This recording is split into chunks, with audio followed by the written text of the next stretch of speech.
que le programme du chef de l'État, c'est le programme zéro tout, Chile Gelou, ou bien comment?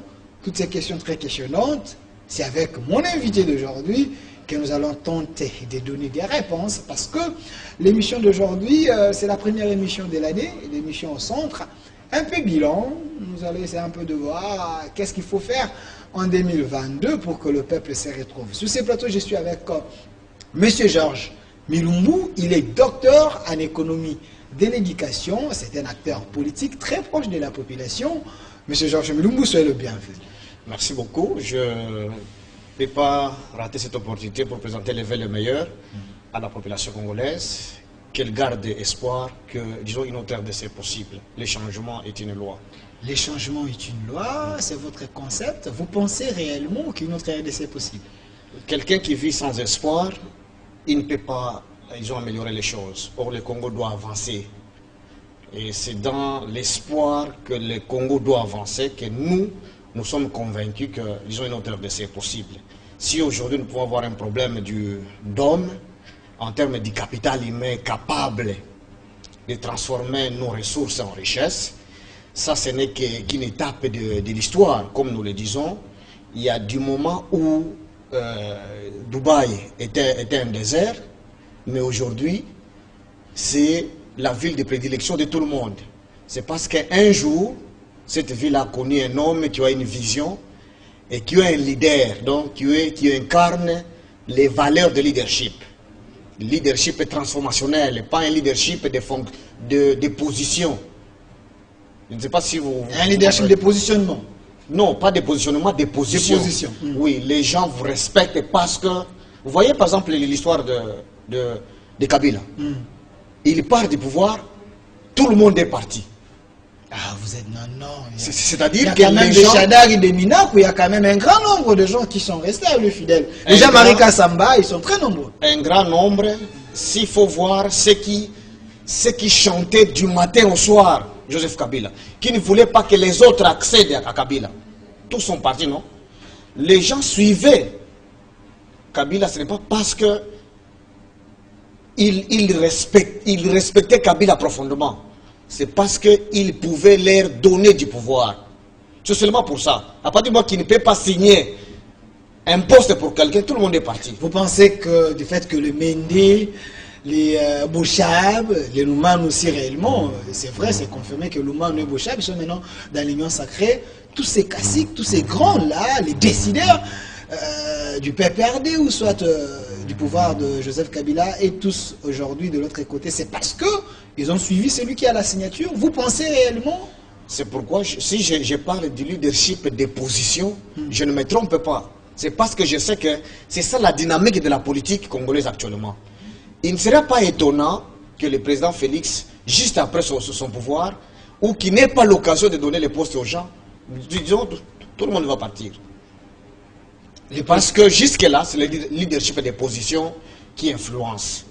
Si quelqu'un a un leadership, disons, transformationnel, qui fait que les gens le respectent, ce n'est pas parce qu'il a un poste, mais par sa vision et par ce qu'il fait pour les autres, vous verrez qu'il n'y aurait pas de changement de majorité d'abord, au cours des mandats, les gens suivraient autre chose. Ouais, lorsque nous parlons de la vision de l'union sacrée, les gens suivraient la vision tout en restant PPRD, en restant Mende, en restant, je ne sais pas, Bouchab, là où ils sont, mais ils servent la République. Mais comme c'est le leadership des positionnements, en réalité, même au niveau local, les députés, c'est parce que tu as donné. Si tu n'as pas donné, la population qui est pauvre ne va pas t'élire.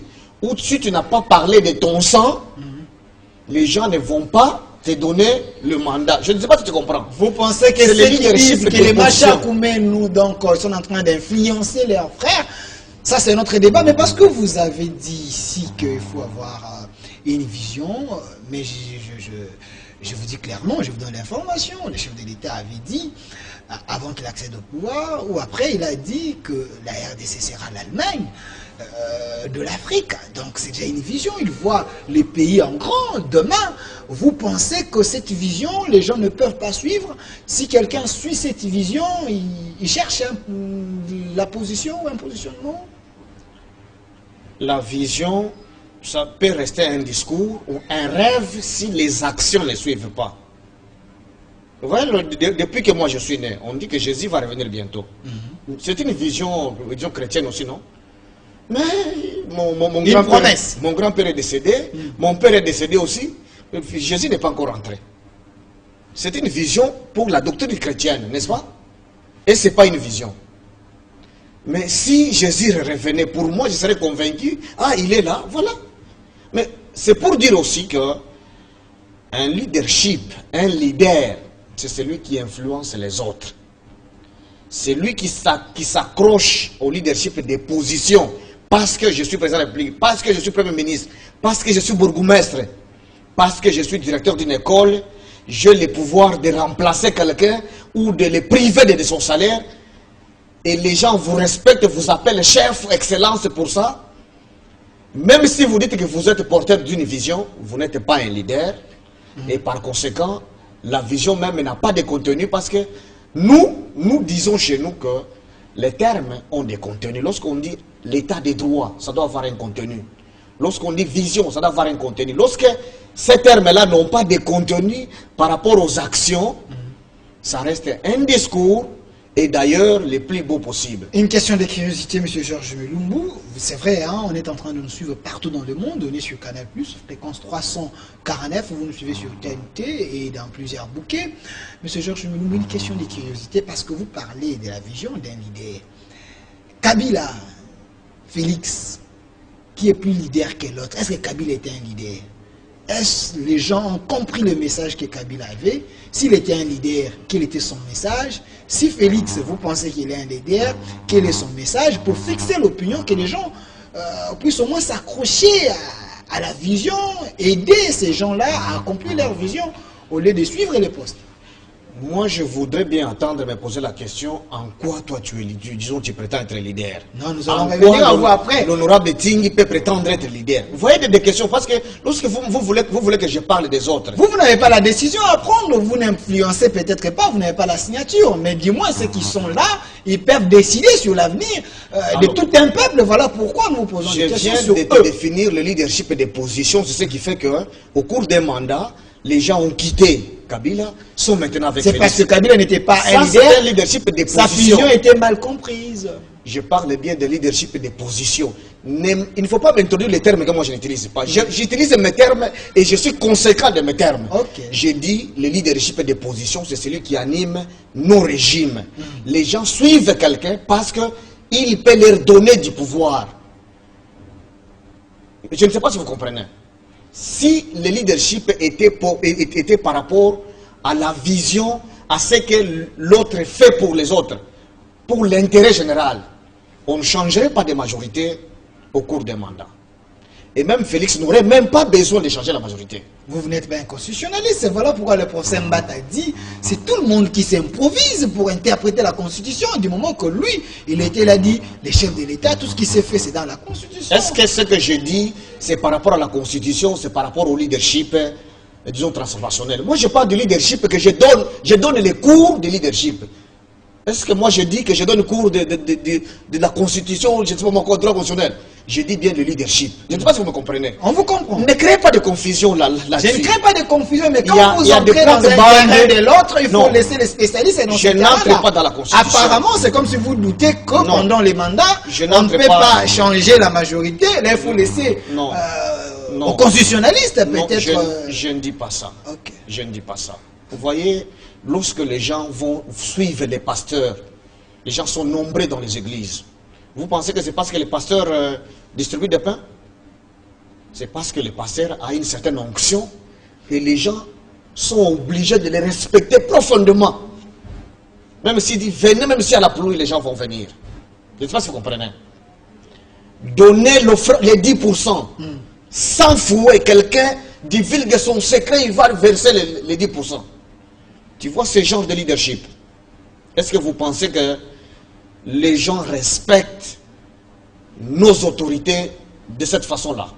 Ou le respect que nous avons envers Mandela, le respect que les gens ont envers Obama ou Gandhi, le respect que nous avons envers Lumumba, même pas pour aller très loin, le respect que nous avons envers Laurent Désiré Kabila. Vous voyez ce respect-là.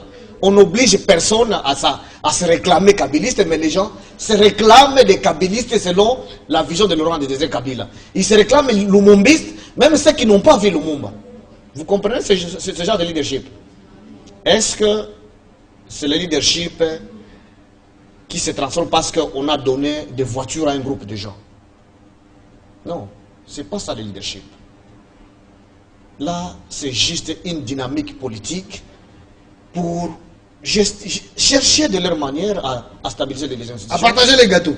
Voilà, monsieur Georges Milumbu, mais parce que vous avez parlé des kabilistes, mais je me rappelle d'avoir reçu le président Moka sur ces plateaux. Lui, il n'a jamais cru que Laurent Désiré Kabila les pères, il était venu pour sauver le Congo. Plutôt, il estime que c'est lui-même les mâles pour la République démocratique du Congo. Nous avons les Rwandais aujourd'hui, l'AFDEL et autres, c'est les mâles de la nation. Mais, monsieur Georges Milumbu, nous sommes au début de l'année. Il ne faut pas faire passer ça. Vous voyez, si Lumumba ne prenait pas le courage parmi les jeunes de son âge de refuser la colonisation, pendant que les gens refusaient, il trouvait que c'était impossible. S'il ne prenait pas le courage, il n'écrirait pas l'histoire. Mokia n'est pas un leader. S'il était leader, il se ferait d'abord élire et les gens l'accepteraient. Critiquer Laurent Désiré Kabila, c'est cracher sur la mémoire du pays. Si Kabila ne faisait pas ce qu'il avait fait, on n'aurait pas Laurent Désiré, on n'aurait pas Félix aujourd'hui au pouvoir aussi facilement. Mais c'est grâce au combat de Moka, il a été plusieurs fois arrêté, un vrai opposant à l'époque de Kabila aujourd'hui. Voilà, monsieur Georges Milumbu, nous ferme la parenthèse, parce que nous sommes au début de l'année. Quelle est votre analyse par rapport au bilan? Vous pensez que le pouvoir de Félix Tshisekedi, depuis que le gouvernement de l'Union sacrée est là, quel est votre quota, s'il faudrait le dire ainsi, par rapport à ce gouvernement? Oui, moi je dois être sérieux ici, lorsque je parle de notre nation. Et je participe souvent aux enquêtes qui se mènent dans notre pays. Sur le plan social, s'il faut dire que le bilan du chef de l'État actuel, si nous comparons avec d'autres pays ou même notre pays par rapport à la gestion passée, nous sommes à 42% de la malnutrition aiguë dans ces pays. Ça, c'est le mixte. C'est un document officiel. Et nous avons participé à ces enquêtes-là. 42%. Et là, c'est la moyenne nationale, mais il y a des disparités. Si vous allez au Kasaï, c'est au-delà de 42%. Donc, vous comprenez que les enfants malnutris, c'est-à-dire que les enfants ne vont pas, leur cerveau ne vont pas bien se développer. Si Kabila a crié qu'il a manqué de bons collaborateurs, ce n'est pas qu'il ne savait pas recruter. Si aujourd'hui le chef de l'État dit que ces projets sont mal pilotés, il y a un problème de coordination. Ces gens-là ont fait de bonnes études, ils ont porté de gros diplômes. C'est un problème. Vous voyez la malnutrition. Si on règle ça maintenant, c'est-à-dire que nous jetons les pays dans 25 ans à voir d'autres conseillers, d'autres ministres incapables de travailler pour ce pays, parce que sur le plan de leur cerveau, ils n'auront pas un développement normal et surtout que nous ne sommes pas stimulés, parce qu'il y a deux variables pour préparer le capital humain. Il y a la stimulation et la bonne nutrition. Ces deux éléments sont négligés totalement dans notre pays. Et c'est un indicateur éloquent. Lorsque les enfants sont malnutris, c'est-à-dire que les parents ont un faible revenu. Je ne sais pas si vous comprenez.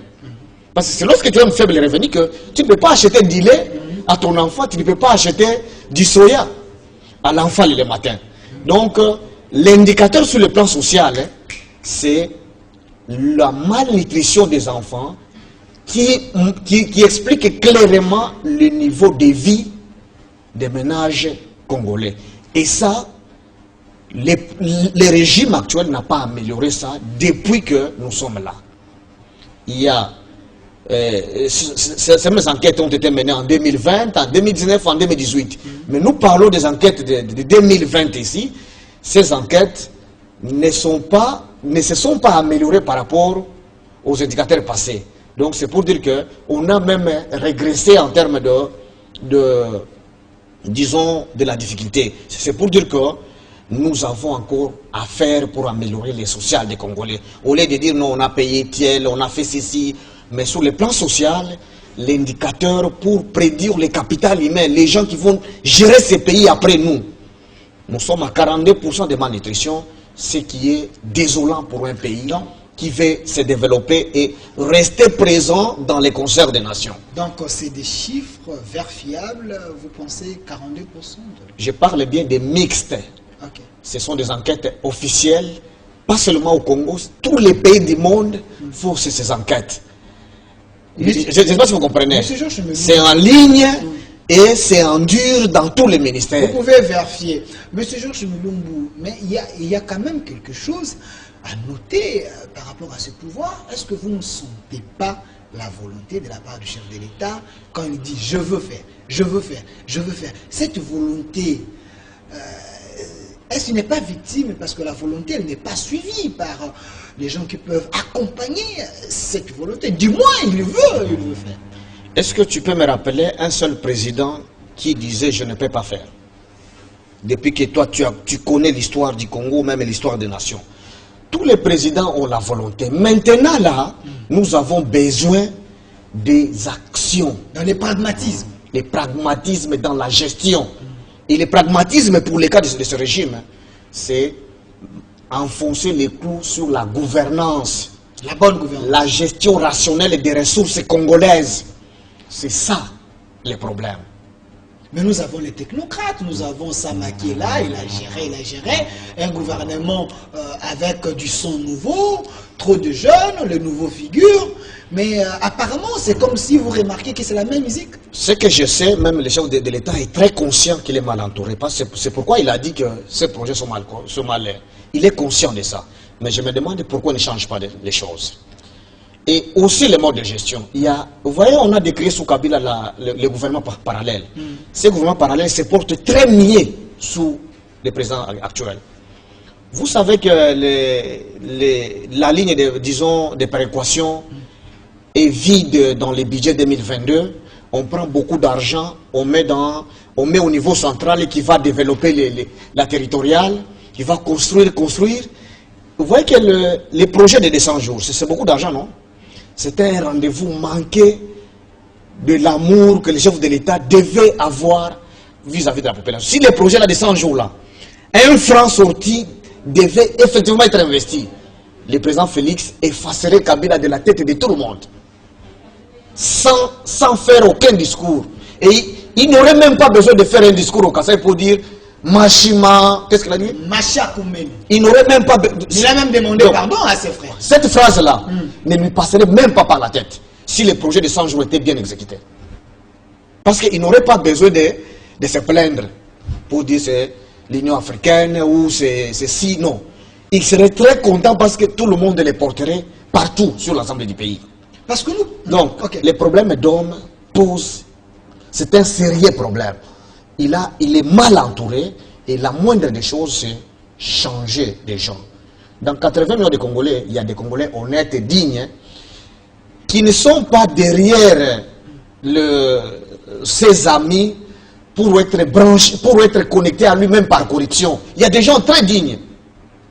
Monsieur tu vois, Mulumbu, le problème est que apparemment la population elle est déçue par vous, les politiciens, les acteurs politiques, les leaders d'opinion. Vous parlez comme ça parce que vous n'avez pas encore la chaise, vous n'avez pas encore la décision. Une fois à l'intérieur, vous oubliez le peuple, vous devenez des jouisseurs en suivant le mot des princes Epingue qui était ici sur ces plateaux, que c'est un pouvoir maintenant des jouisseurs. Mais parce que nous faisons le bilan, nous essayons un peu de placer un mot, la justice. Si il n'y a pas les bonnes personnes pour accompagner les chefs de l'État, il y a plutôt des détourneurs, les gens qui s'amusent avec l'argent de l'État. Que pensez-vous de notre justice? Les chefs de l'État avaient décrié que la justice ne marche pas bien. Pensez-vous que c'est le cas? Dans tous les cas, il ne faut pas que je vous laisse faire passer des choses. Vous voyez, moi que voici. Je travaille dans les structures sérieuses. Sinon, je n'aurais pas un CV. Je ne passerai pas dans toutes les structures comme ça. Je suis recruté avec toute indépendance. Vision mondiale, j'ai fait 4 ans. Corded, j'ai fait 3 ans. La Banque mondiale ici. L'UNICEF ici. Vous voyez comment est-ce que je suis recruté? C'est sans recommandation. c'est parce que je suis digne. Et cette dignité-là, si j'entre dans les institutions, les lignes vont bouger, ça, rassurez-vous. Même si les gens peuvent dire Matata a été voleur, mais cette culture-là, je pense, il a fait bouger les lignes pendant son règne. Et je crois qu'il y a des gens comme Matata, comme... Bon, si les gens peuvent avoir une opinion, c'est de leur droit. Mais du fait qu'il a bougé certaines lignes... Matata a bougé les lignes? Bon, je ne sais pas si vous pouvez me montrer un seul premier ministre depuis l'histoire, à part Lumumba qui a accédé les pays à l'indépendance, qui a fait bouger les lignes pendant son mandat. J'étais avec Peter Chani sur ce plateau ici, il dit Matata c'est un mauvais premier ministre que depuis que je respecte son point de vue. Il y a même le dossier Bukang Alonso. Vraiment, c'est compliqué. Je respecte son point de vue et que je ne partage pas comme beaucoup d'autres Congolais. Et même d'autres pays comprennent qu'au Congo, il y a eu un premier ministre qui fait la fierté du Congo. Et si Félix Papa, par exemple, essaie de le prendre, son projet de 100 jours marcherait et bien d'autres aspects. Comme, si Kabila a eu un bon bilan plus ou moins complet aujourd'hui, c'est sous Matata, non? Pourquoi ne pas être reconnaissant et pour ça? Vous voyez? Alors, pour les cas, disons comme nous faisons les bilans, sur le plan de la justice, je dis ici que la justice est à double vitesse. Les pauvres, les Makaya, des Kingantoko comme moi, des Mitendi et autres, nous qui n'avons pas les revenus importants, nous n'accédons pas à la justice. Vous voyez, aujourd'hui, les chefs de l'État ont pris la mesure de la gratuité de l'enseignement. Tout le monde accède, non, à la connaissance. Ils réfléchissent comment faire, avoir l'accès aussi aux soins de santé universels. La justice, il y a encore une grande barrière. Les pauvres n'accèdent pas à la justice dans ces pays. Vous êtes sûr? Bon, je ne sais pas si toi, si tu vas disons à la police, l'invitation part gratuitement, même si c'est toi qui es blessé, même si c'est ton enfant qu'on viole. Tu dois payer. Or, il y a des lois dans ces pays que les services de l'État sont gratuits, dont les invitations de la police. Il y a ceux qui payent même pour des plaintes. Le gouvernement ne fait pas un effort que les frais de fonctionnement qui sortent dans les ministères arrivent à ce niveau-là. Ça reste entre les mains de... Lorsque je parle de la gouvernance, je sais ce que je dis. Consultez les rapports de comptes, la réduction des comptes ici. Vous trouverez que les secrétaires généraux et beaucoup de services reçoivent trimestriellement des centaines de milliers d'argent. Mais il manque du papier dans leur bureau.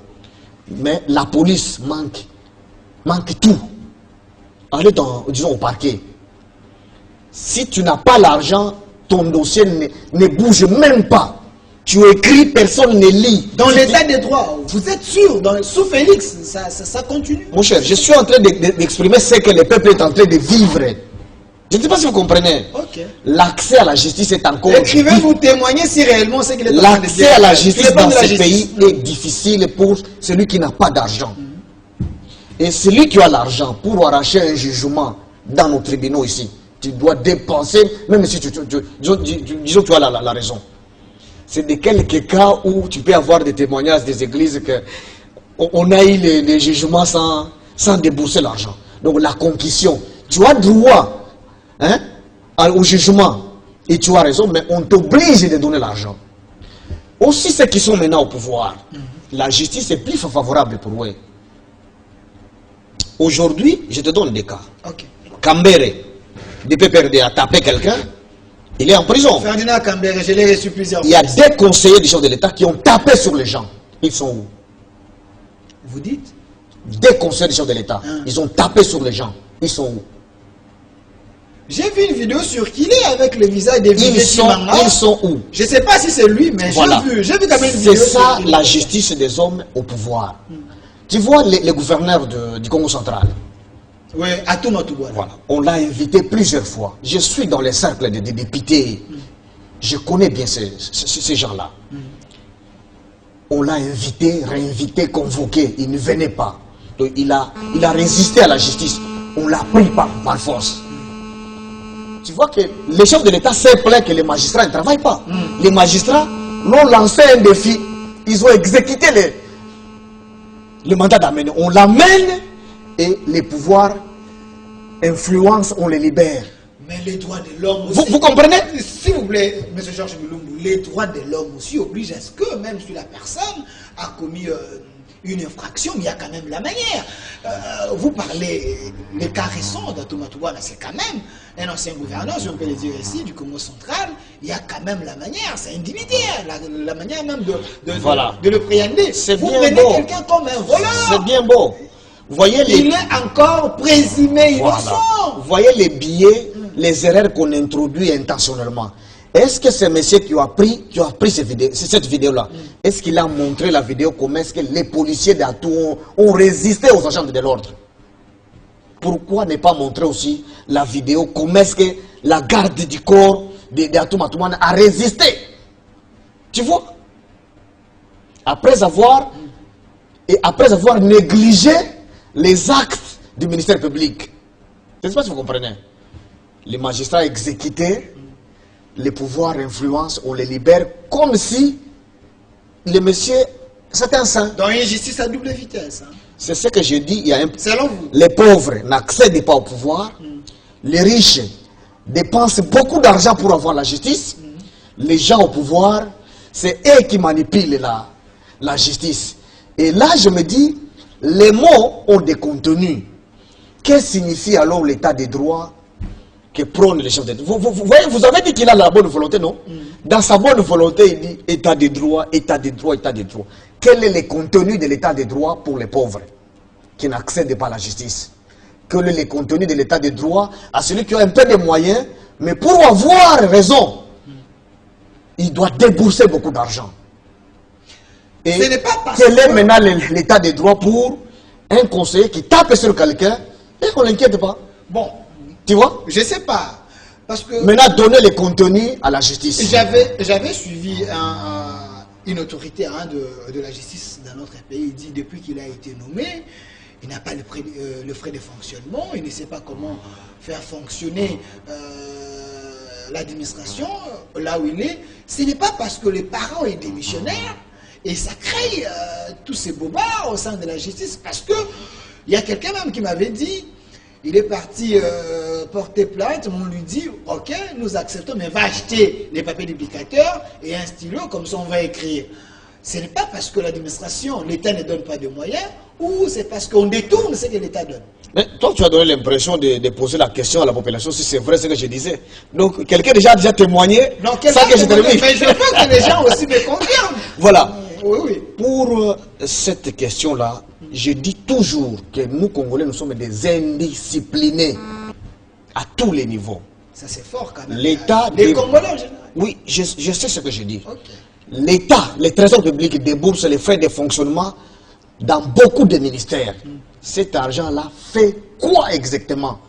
L'IGF devait nous aider plus, pas sur des actions populistes, mais fût-ce que les frais de fonctionnement qui sortent dans tous les ministères là, dans tous les cabinets, dans tous les services publics.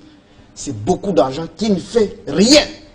Vous pensez que l'argent de l'État, c'est... Mon cher, je t'ai déjà présenté que je suis... Il y a la Cour des comptes, il n'y a pas que lui, j'ai aussi les parler. Je t'ai dit que je travaille dans les institutions sérieuses.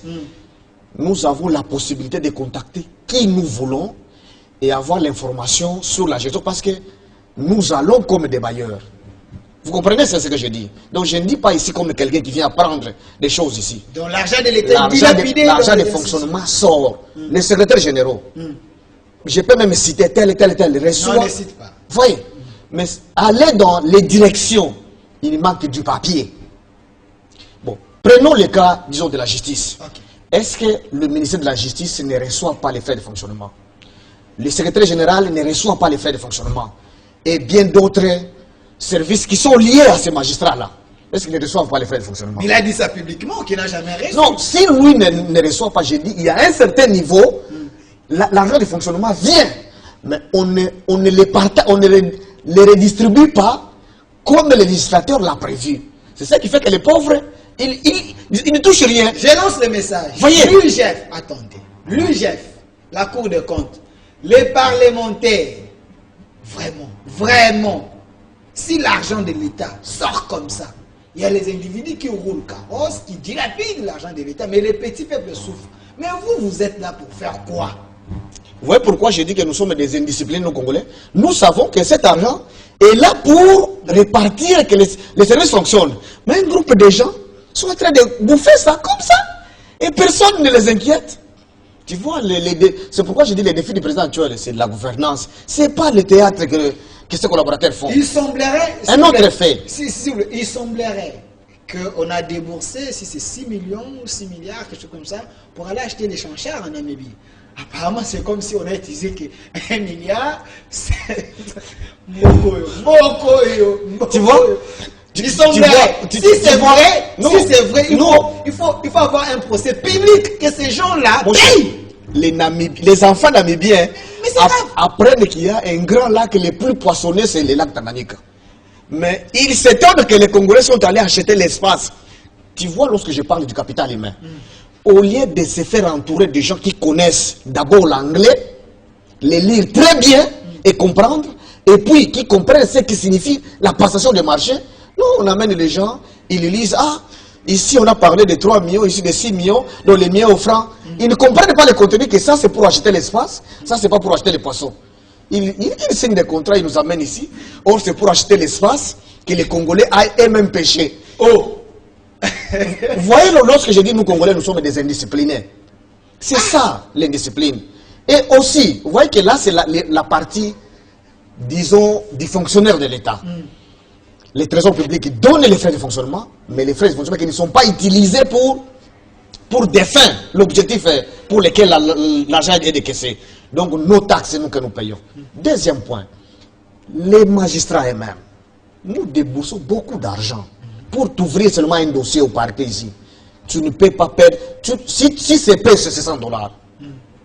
Mais ça peut aller au-delà. Les invitations, ceci, c'est toujours l'argent, l'argent, l'argent. Pour réussir un projet, un jugement, c'est toujours l'argent. Pourquoi ne pas s'organiser qu'ils mettent un pourcentage pour le fonctionnement des magistrats? Vous voyez là où aussi nous sommes des indisciplinés nous-mêmes, nous sommes des mauvaises foi contre notre nation. Vous voyez, beaucoup d'argent circule dans les parquets, des millions. Si vous voyez la marche énergétique d'argent qui tourne autour des parquets, en termes de corruption, de concussion. Et dans les communes ici, hein, pour avoir un dossier, il faut débourser de l'argent. C'est compliqué. C'est pourquoi je dis, lorsque je dis toujours que les défis de ce régime, c'est pourquoi moi je vais postuler comme président de la République pour que mon mandat soit dédié à la gouvernance. Pour que ce pays soit bien géré. Vous allez postuler comme président de la République. Faïl est là. Je ne mérite pas. Sekedi est là. Chader est là. Ce pays, Kabila peut revenir. même les Congolais qui me suivent, ils savent que le pays a besoin d'un renouvellement de la classe politique crédible. Je dis bien crédible. Je ne sais pas si vous comprenez. Ok. Le renouvellement de la classe politique crédible, c'est le défi de tout Congolais. Une autre RDC possible avec Georges Milou. Lorsque je dis une autre RDC possible, ce n'est pas gratuit. Le Congo n'a pas besoin d'aller chercher l'argent ailleurs. Nous sommes capables de donner maintenant des dettes et des dons aux autres pays.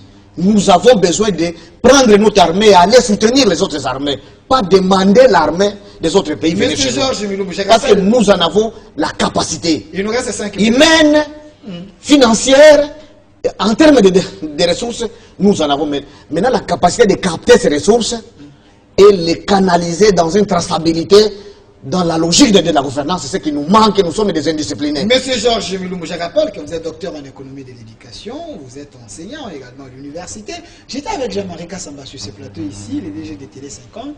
Il a dit, aujourd'hui nous avons autant des autorités plutôt, des parlementaires, parce que leur projet de société c'était ingérer Kabila pour accéder au pouvoir. Aujourd'hui, vous voulez postuler comme chef de l'État, mais en vous écoutant, vous n'ingériez pas. Vous pensez que les Congolais peuvent vous comprendre facilement comme ça. Vous aurez peu de voix. Parce qu'il faut attaquer, selon les autres, il faut attaquer. Et voilà, voilà. Bon, vous ne croyez pas au peuple congolais. Moi, je crois à ce peuple-là. Je dis toujours, l'opposant maintenant du président Félix, ce n'est pas cette bande-là du FCC, hein, au cacique ou quoi. L'opposition, c'est nos peuples. Vous voyez qu'ils nous ont promis les limpiodi. Lorsqu'il n'a pas un limpiodi, vous pensez que c'est... Il y a eu des limpiodi quand même. Non, il y a eu des limpiodi ici. Les gens ont acheté. Hein. Où c'est? Moi, je Je peux aller, hein, chercher. J'ai vu même le Premier ministre, il a J'étais le premier à la commune, parce qu'on disait que c'est peut-être à la commune, c'est peut-être au quartier. J'étais le premier, mais je n'ai pas vu un seul Piodi. Tu vois, un pays où son projet, c'est pour soulager la population, c'est donner l'impiodi. Ailleurs, c'est dire, il faut construire les TGV, ils vont amener des choses sérieuses, mais nous, c'est l'impiodi. Vous voyez comment est-ce que nous sommes en train de chosifier notre peuple. Et là, nous disons, c'est un problème de leadership dans ce pays. L'histoire congolaise souffre d'un problème de leadership, d'un leader visionnaire. Et le moment est venu pour que nous puissions changer le paradigme, pour que le Congo avance. Deux messages ici pour vous. Bonsoir, je vous suis à partir de Kimbombo, dans la province du Maniema. Nous, Congolais, nous sommes désindisciplinés à tous les niveaux. Kilumbu, Angola. Je sais pas, voilà. Il vous a suivi, qui sont des indisciplinés à tous les niveaux. Salut mon frère, ton invité est clair. Nous allons vous appuyer, mais ne nous décevez pas une fois sur la chaise. Cette chaise est injectable aussi. Voilà. Non, nous croyons que, disons une autre c'est possible. Le Congo souffre d'un problème d'hommes et mon défi, c'est... Vous voyez que j'ai déjà proposé la politique de réforme du système éducatif. C'est-à-dire que j'ai une vision du capital humain congolais. Et lorsque je parle de la gouvernance, c'est parce que nous portons cette vision-là. Et c'est pourquoi nous disons... Le système éducatif mis en place, si Kabila a 18 ans, on formait des vrais jeunes patriotes, on n'aurait pas besoin de l'Ouganda pour mettre fin à la situation de l'Est. Vous voyez par exemple sur le plan de la sécurité. Est-ce que nous devons demander au Ouganda, qui est notre ancien ennemi, violeur, criminel, pilleur de nos ressources, qu'il vienne trouver la solution pour nous? C'est dire que nous sommes à genoux sur le plan diplomatique et nous crachons sur nos militaires. C'est pourquoi je dis le défi du régime. Si l'argent cesse de se détourner, c'est ça. Vous voyez, je prends le cas. Sous Kabila, ils ont trouvé que donner l'argent aux militaires, ça s'est détourné. Ils ont fait la culture des possessions des marchés. Tu sais ce qui se passe? Les gens qui amènent du riz aux militaires, ce sont des gens qui n'ont même pas une boutique sans adresse. Et le pauvre Félix, malgré sa bonne volonté, il doit changer de collaborateur. Merci. Hein? Il en manque comme Kabila, malheureusement. Merci, M. Georges Plumbu. Il nous reste 2 minutes. La dernière question, parce qu'on est vraiment à la fin. Avec vous, le temps va vite. Vous êtes quand même docteur en économie de l'éducation. Nous faisons les bilans. Pensez-vous, sur le plan de l'éducation, la gratuité...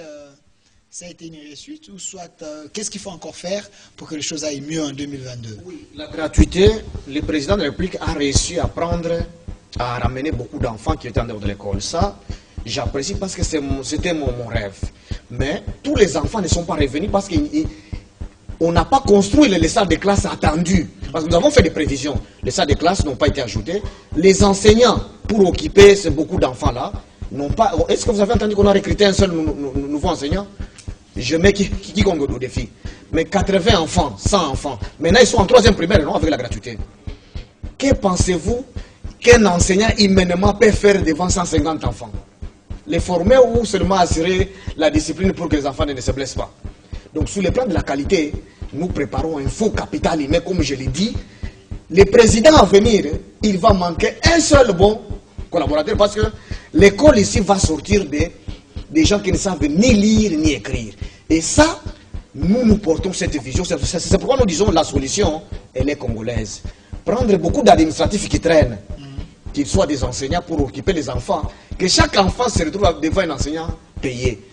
La gouvernance, les provinces minières, il y a beaucoup d'argent. Allez à Kampemba, 800 000 $ par trimestre. Ils ont fait quoi dans la commune de Kampemba, Lumbashi? 2 millions dans la commune de Dilala, à Kolwezi. Ils ont déjà fait quoi par leur bureau? Ils viennent d'acheter, oui, ils ont construit un centre de santé. À part ça, depuis Kabila, les 2 millions sortaient. Et sous Félix, ça continue à sortir. Les conseillers sont où? Tous les services sont où?